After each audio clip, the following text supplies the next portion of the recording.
Tome cuidado com a ferrugem espiritual. Acompanhe. Você já ouviu falar na parábola da panela enferrujada?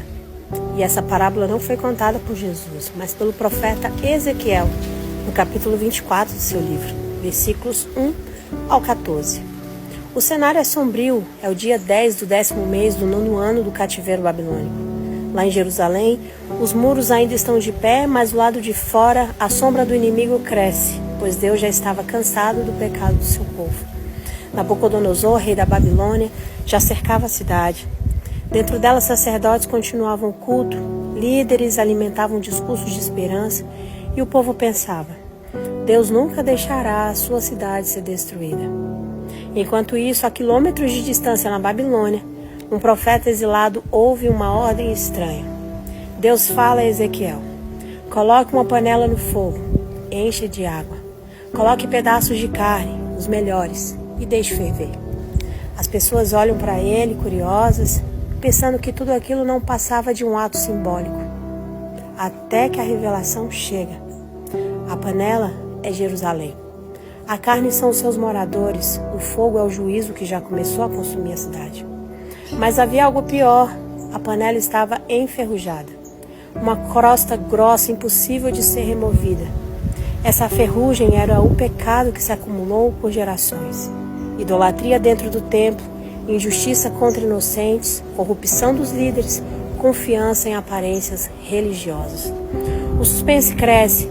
Será que ainda havia uma chance de limpeza? Será que a oração poderia apagar o fogo?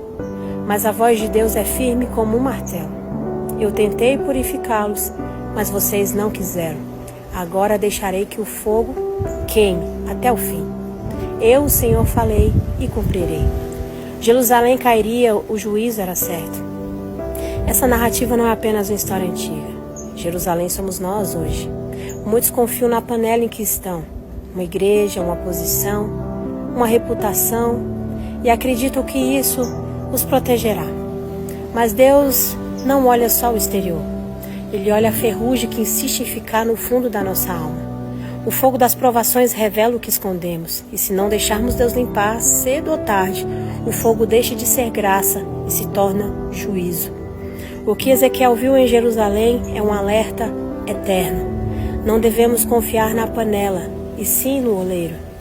Não devemos esconder a ferrugem, mas devemos permitir que o fogo santo purifique a nossa alma e o nosso coração por completo, limpando toda a crosta de pecado escondido que há anos perpetua dentro de nós. Mágoas, vícios, dependências, orgulhos, aquele pecado que por vezes nos arrependemos e depois de um tempo voltamos a cometê-lo. A graça de Deus continua nos alertando, mas não será para sempre. Está chegando o dia em que ela se tornará juízo e não podemos dizer que não fomos avisados, não fomos alertados, não fomos ensinados. A panela já está no fogo e a pergunta é: vamos deixar a ferrugem ser queimada agora pelo fogo da purificação ou esperar que o fogo do juízo consuma sem misericórdia? O tempo de decidir é hoje, porque o mesmo Deus que fala, cumpre. Se Ele prometeu purificar, Ele purificará. Se Ele anunciou juízo, Ele executará. A sua palavra não volta vazia. Ela sempre realiza o que Ele determinou. Se conserte com Deus hoje. Permita que o fogo do Espírito Santo purifique sua alma hoje. A graça de Deus ainda está disponível e o fogo do Espírito Santo continua fazendo o que lhe apraz. Deus lhe abençoe em nome de Jesus. Amém. Nossa, que mensagem forte e necessária é essa, né, meus irmãos? Antes de qualquer comentário, ela é a Juliana Vera, está aqui a rede social dela. Eu super recomendo vocês acompanharem ela aí nas redes sociais. Como ela bem disse, Deus quer salvar.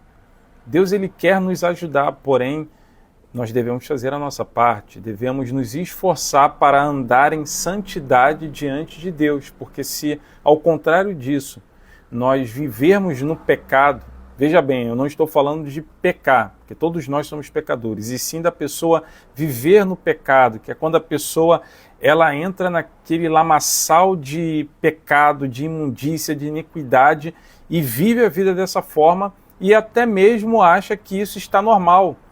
E quando ela clama por socorro, quando ela clama pela ajuda de Deus e ela não obtém a resposta esperada, muitas vezes ela acha que Deus não a ama, porque Deus não quer bem, porque Deus não a quer ajudar, e não é assim.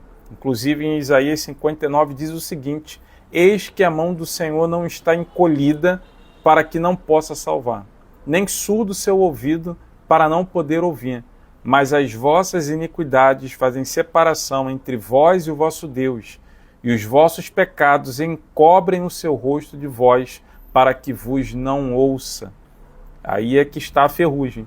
Ou seja, por conta do pecado que a pessoa vive praticando, no pecado ao qual ela está imergida, ela impede de que as orações dela sejam ouvidas por Deus, e obviamente ela tem a resposta de Deus na vida dela. E qual é a solução? Se arrepender desses pecados, abandonar esses pecados, pedir ao Espírito Santo que venha lavar a sua vida, lavar o seu ser com o sangue de Jesus, e a partir daí começar a andar em novidade de vida. Andar na justiça, na obediência, na santidade, viver pela fé e buscar agradar a Deus, que foi o que o povo de Israel não fez.